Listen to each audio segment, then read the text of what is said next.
ورحمۃ اللہ وبرکاتہ لکھتے ہیں جی کیا نبی صلی اللہ علیہ وسلم نے چاند کو انگلی کے اشارے سے 2 ٹکڑے کیا تھا اور اس کی وجہ کیا تھی؟ کیا اللہ تعالیٰ کا حکم تھا نبی علیہ السلام کو یا کفار نے آپ علیہ السلام کو معجزہ دکھانے کے لیے کہا تھا؟ محترم بھائی اس بارے میں صحیح بخاری کے اندر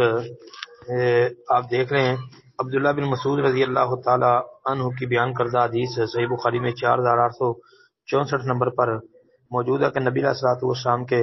زمانے میں چاند 2 ٹکڑوں میں پھٹ گیا، ایک ٹکڑا پہاڑ کے اوپر تھا اور ایک ٹکڑا اس کی دوسری طرف، تو آپ علیہ الصلوۃ والسلام نے فرمایا گواہ ہو جاؤ۔ اسی طرح عبداللہ بن عباس رضی اللہ تعالی عنہما سے مروی حدیث 4866 نمبر پر ہے، اس میں بھی ہے کہ اللہ کے رسول علیہ السلام کے زمانے میں چاند پھٹ گیا تھا۔ اسی طرح انس رضی اللہ تعالی عنہ کی بیان کا روایت بھی صحیح بخاری کے اندر 4867 نمبر پر ہے کہ مکہ والوں نے آپ علیہ الصلوۃ والسلام سے کوئی معجزہ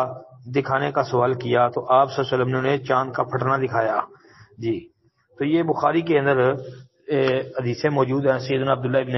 مسعود رضی اللہ تعالیٰ عنہ کی، سیدنا عبداللہ ابن عباس رضی اللہ عنہ کی، سیدنا انس رضی اللہ تعالیٰ عنہ کی بیان کردہ۔ اسی طرح سیدنا عبداللہ ابن مسعود رضی اللہ عنہ کی بیان کردہ ایک حدیث ہے دلائل النبوہ امام بہقی کی جو ہے اس میں بھی موجود ہے، جلد 2 صفحہ 267 266 جی، سند کی ٹھیک ہے انشاءاللہ۔ اس میں ہے مکے میں چاند پھٹ گیا یہاں تک کہ 2 ٹکڑے ہو گیا، تو مکہ والے جو ہے وہ کفار قریش سے کہنے لگے، جو کفار قریش ہے نا وہ کہنے لگے کہ یہ جادو ہے جو ابن ابی کبشہ نے تم پر کر دیا ہے، جو لوگ سفر میں گئے ہوئے ہیں ان کا انتظار کرو، اگر انہوں نے وہ دیکھا ہے جو تم نے دیکھا ہے تو اس نے واقعی سچ کہا ہے، اور اگر انہوں نے وہ نہیں دیکھا جو تم نے دیکھا ہے تو یہ جادو ہے جو اس نے تم پر کر دیا ہے۔ فرمایا تو سفر سے آنے والوں سے پوچھا گیا جو ہر جانب سے آ رہے تھے تو انہوں نے بتایا کہ ہم نے اسے دیکھا ہے جی۔ یہ تفسیر ابن کثیر وغیرہ کے اندر بھی موجود ہے، اور تفسیر ابن کثیر کے محقق جو ہیں حکمت بن بشیر انہوں نے بھی اسے ذکر کیا اور ان کے نزدیک بھی یہ روایت صحیح ہے۔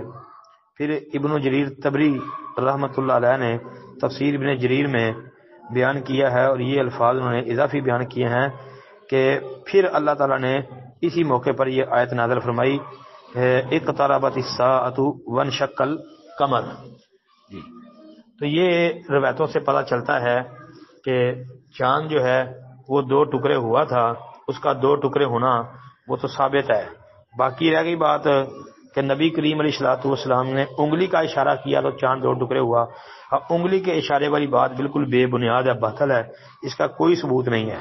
اور یہ ہمارے واعظین خطباء جو ہیں کچی باتیں بیان کرتے ہیں بعض جی بغیر تحقیق کے، تو یہ بغیر تحقیق کے بات مشہور کر دی گئی ہے کہ انگلی کے اشارے سے چاند 2 ٹکڑے ہوا، حالانکہ ایسی کوئی بات نہیں کہ اللہ کے نبی علیہ الصلوۃ والسلام کی انگلی کے اشارے سے 2 ٹکڑے ہوا ہو، اس کا کوئی ثبوت نہیں ہے۔ اور بعض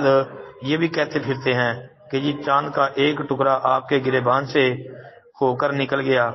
یہ بھی بالکل فضول بات اور باطل بات ہے۔ السلام علیکم ورحمۃ اللہ وبرکاتہ۔